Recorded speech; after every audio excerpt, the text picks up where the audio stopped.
नमस्कार। आइए सुनते हैं मुंशी प्रेमचंद जी की एक प्रसिद्ध कहानी पंच परमेश्वर। जुम्मन शेख और अलगू चौधरी में गाढ़ी मित्रता थी। साझे में खेती होती थी, कुछ लेन देन में भी साझा था। एक को दूसरे पर अटल विश्वास था। जुम्मन जब हज करने गए थे तब अपना घर अलगू को सौंप गए थे और अलगू जब कभी बाहर जाते तो जुम्मन पर अपना घर छोड़ देते थे। उनमें न खान पान का व्यवहार था, न धर्म का नाता, केवल विचार मिलते थे। मित्रता का मूल मंत्र भी यही है।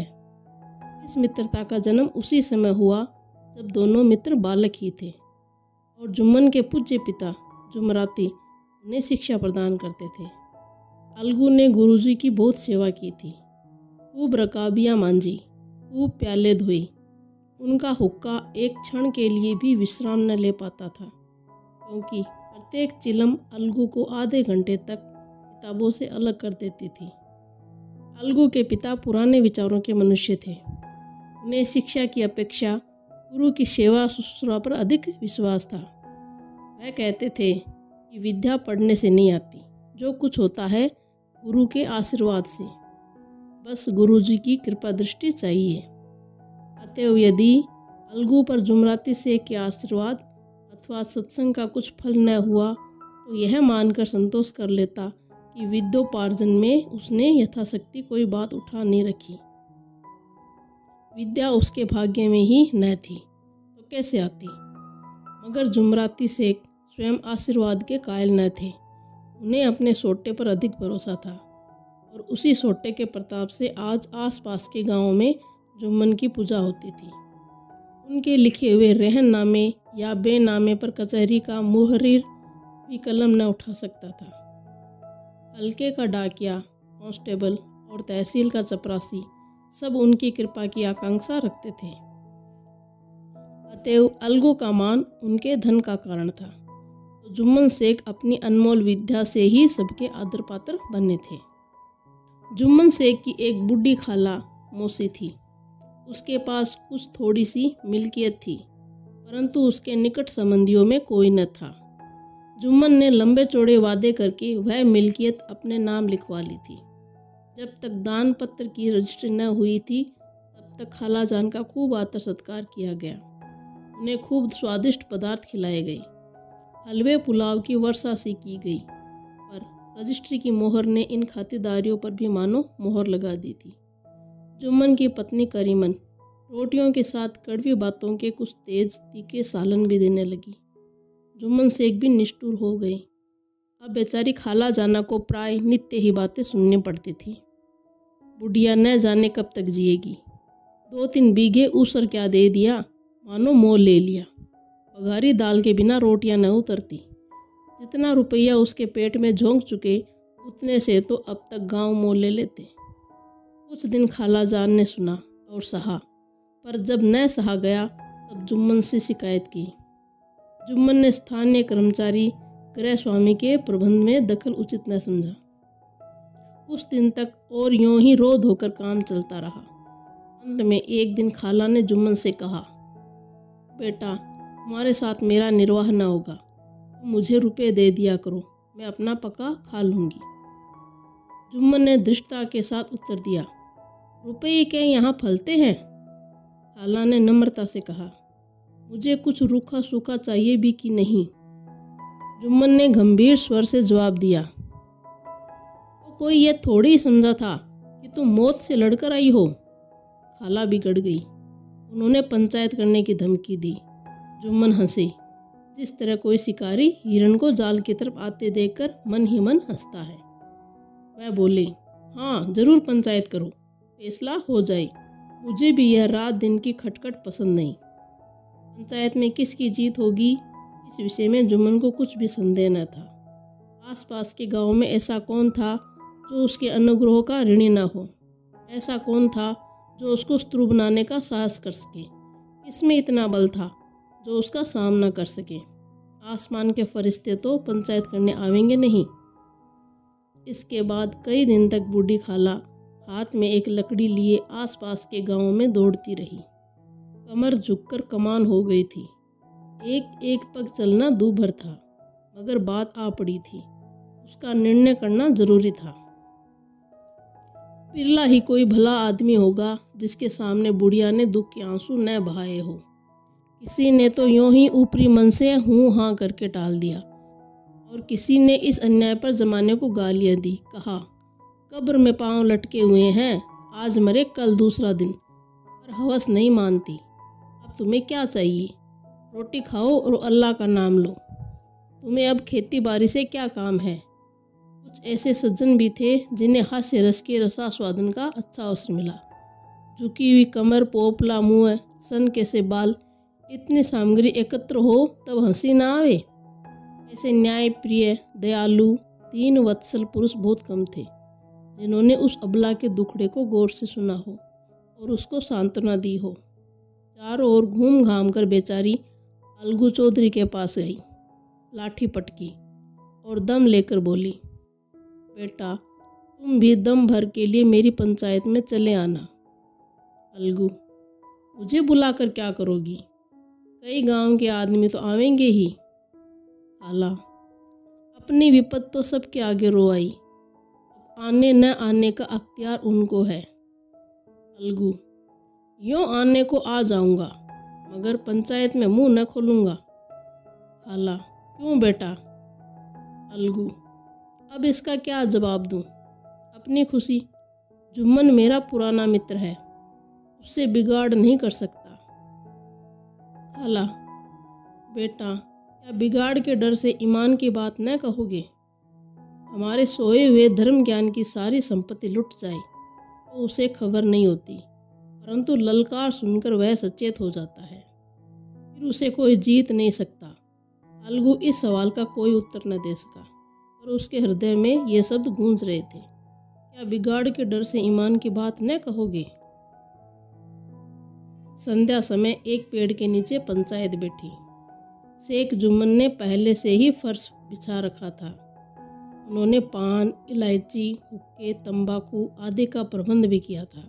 हाँ, वह स्वयं अलबत्ता अलगू चौधरी के साथ जरा दूर बैठे हुए थे।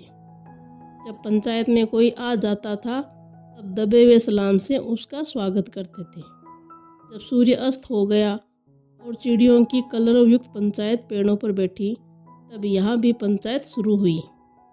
फर्श की एक एक अंगुल जमीन भर गई, पर अधिकांश दर्शक ही थे। निमंत्रित महाशयों में से केवल वे ही लोग पधारे थे जिन्हें जुम्मन से अपनी कुछ कसर निकालनी थी। एक कोने में आग सुलग रही थी। नाई ताबड़तोड़ चिलम भर रहा था। यह निर्णय करना असंभव था कि सुलगते हुए उपलों से अधिक धुआं निकलता था या चिलम के दमों से। लड़के इधर उधर दौड़ रहे थे, कोई आपस में गाली गलौज करते और कोई रोते थे। चारों तरफ कोलाहल मच रहा था।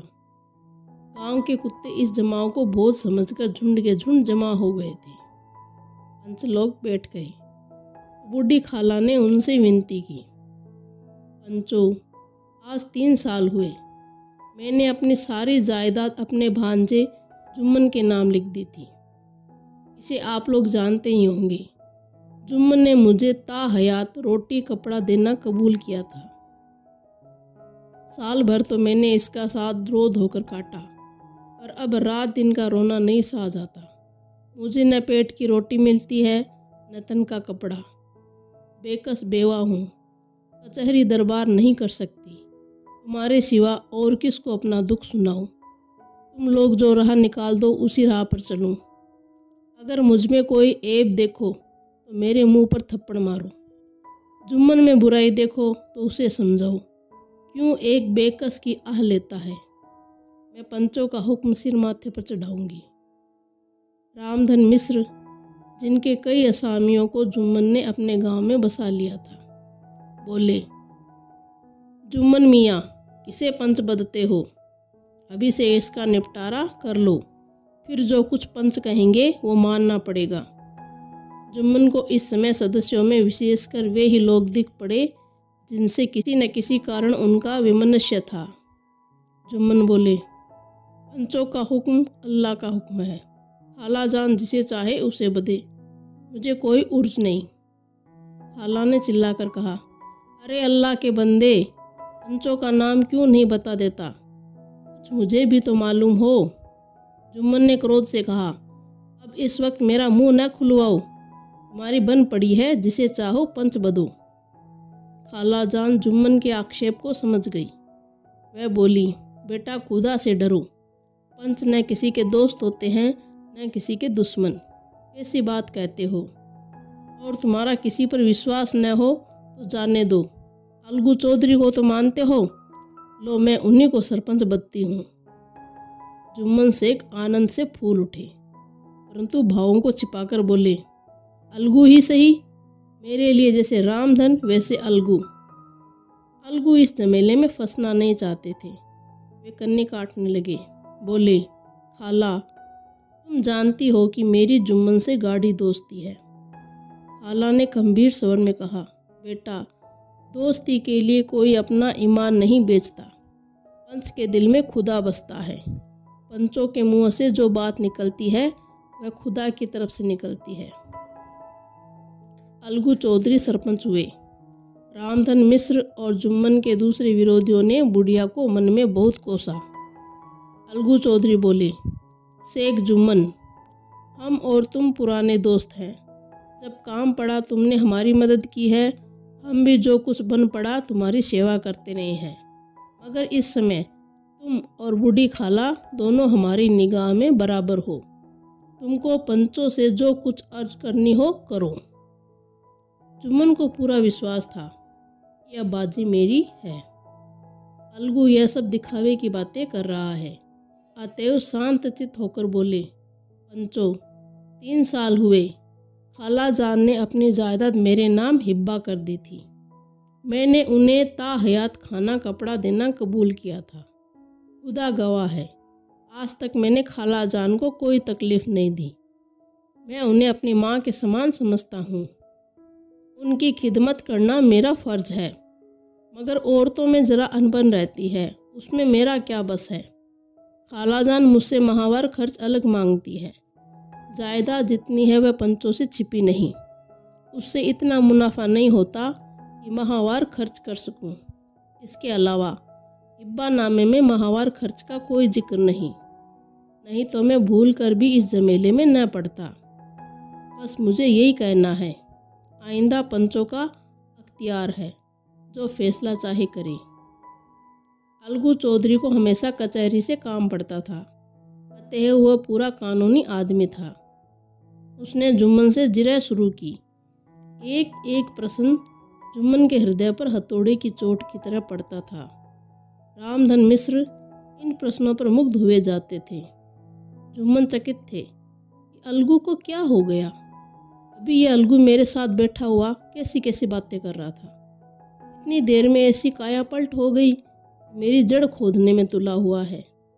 न मालूम कब की कसर निकाल रहा है। क्या इतने दिनों की दोस्ती कुछ भी काम ना आवेगी?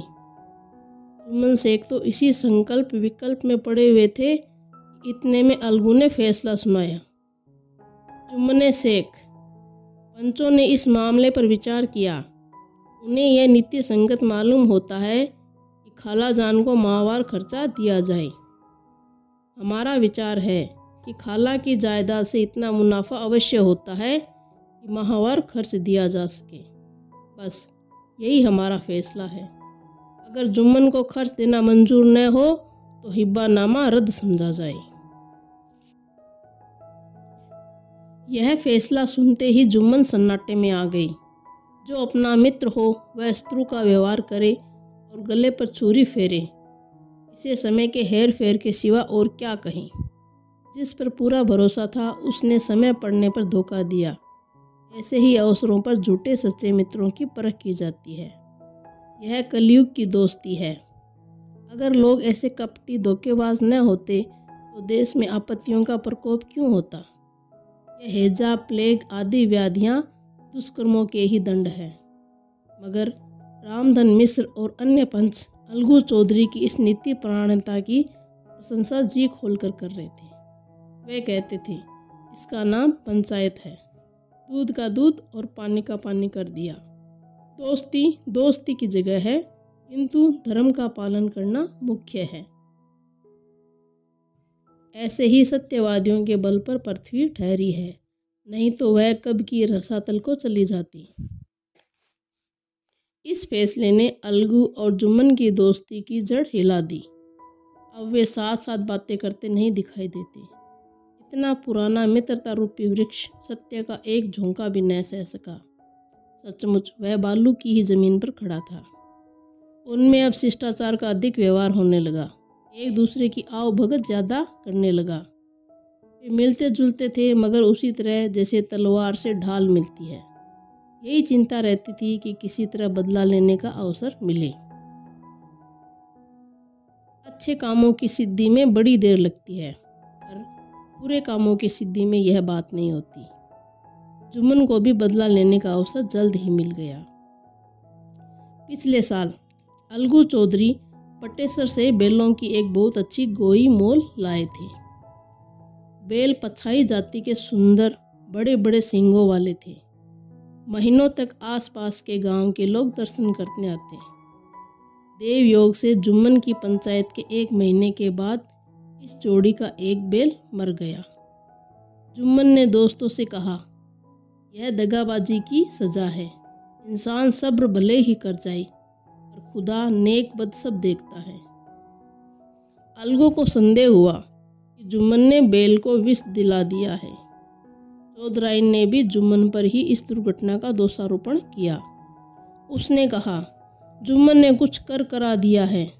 चौधराइन और करीमन में इस विषय पर एक दिन खूब ही वाद विवाद हुआ। दोनों देवियों ने शब्द बाहुल्य की नदी बहा दी।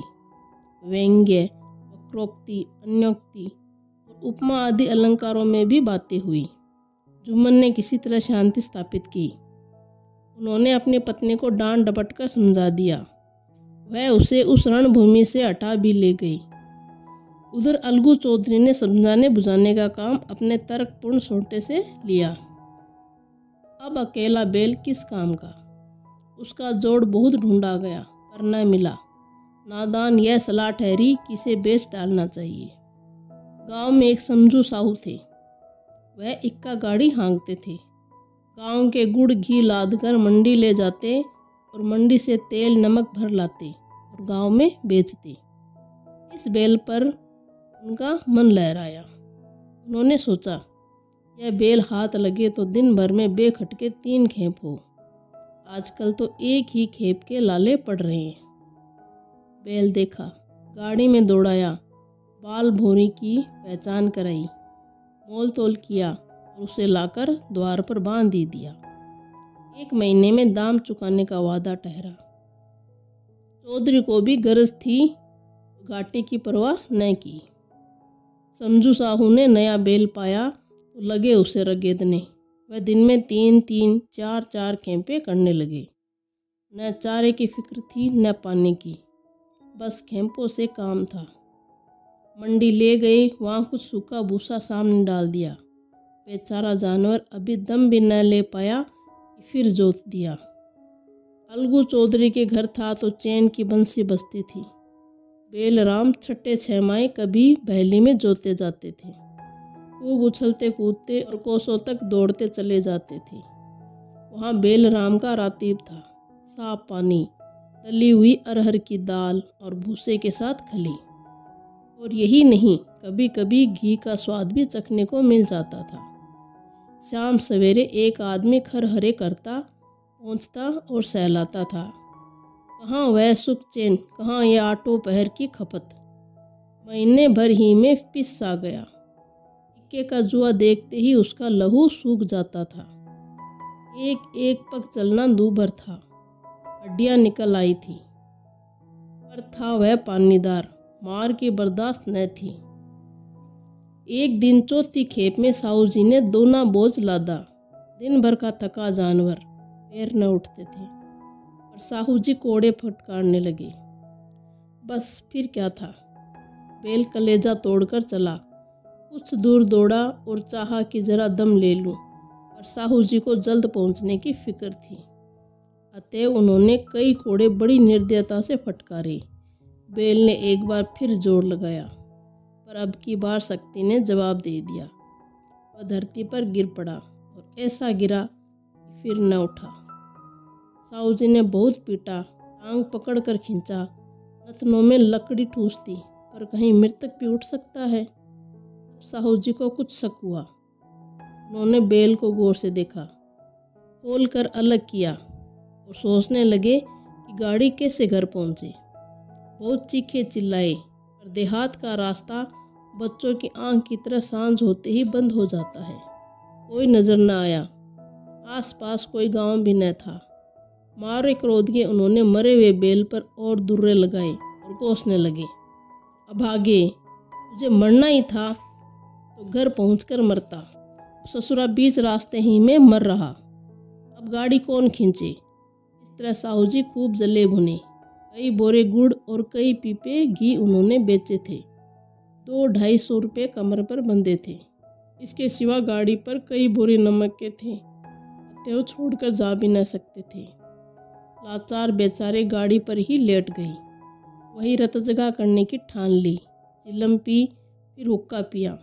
इस तरह साहू जी आधी रात तक नींद को बहलाते रहे।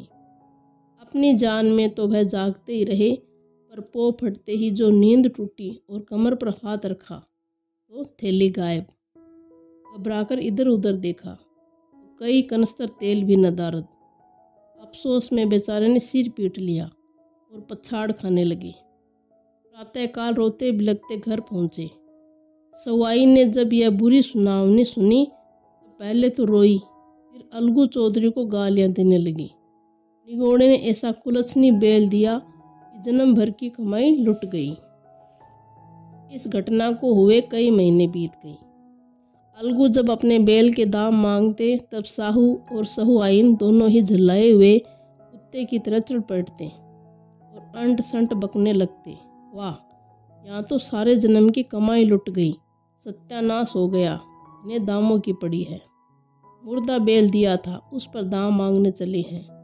आंखों में धूल झोंक दी। सत्यानाशी बैल गले बांध दिया। हमें नीरा पोंगा ही समझ लिया है।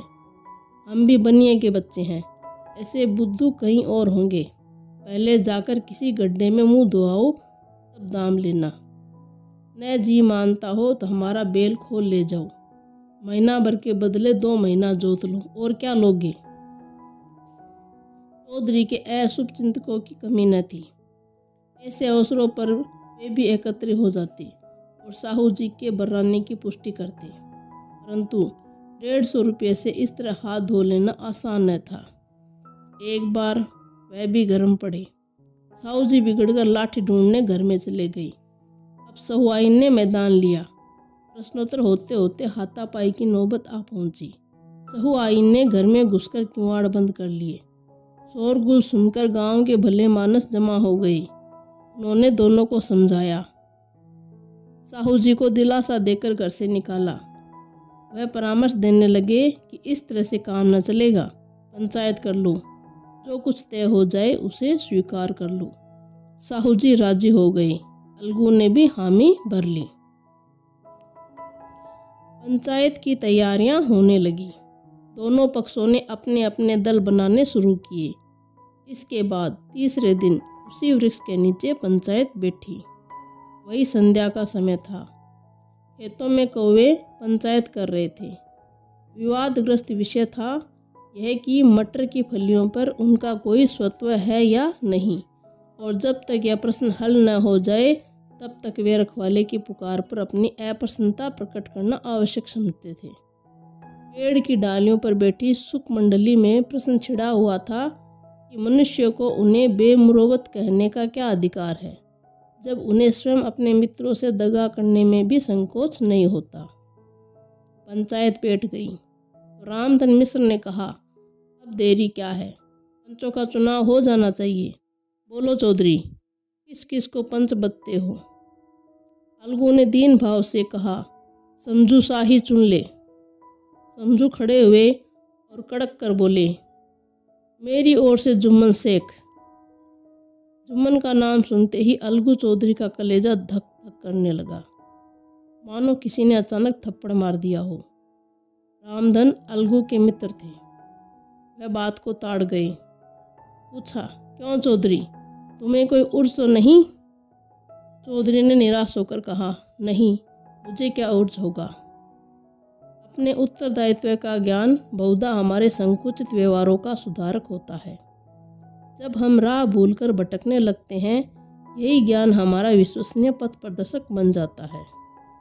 पत्र संपादक अपनी शांति कुटी में बैठा हुआ कितनी दृढ़ता और स्वतंत्रता के साथ अपनी प्रबल लेखनी से मंत्रिमंडल पर आक्रमण करता है, परंतु ऐसे अवसर आते हैं जब वह स्वयं मंत्रिमंडल में सम्मिलित होता है। मंडल के भवन में पग धरते ही उसकी लेखनी कितनी मर्मज्ञ, कितनी विचारशील, कितनी न्यायपरायणता हो जाती है। इसका कारण उत्तरदायित्व का ज्ञान है।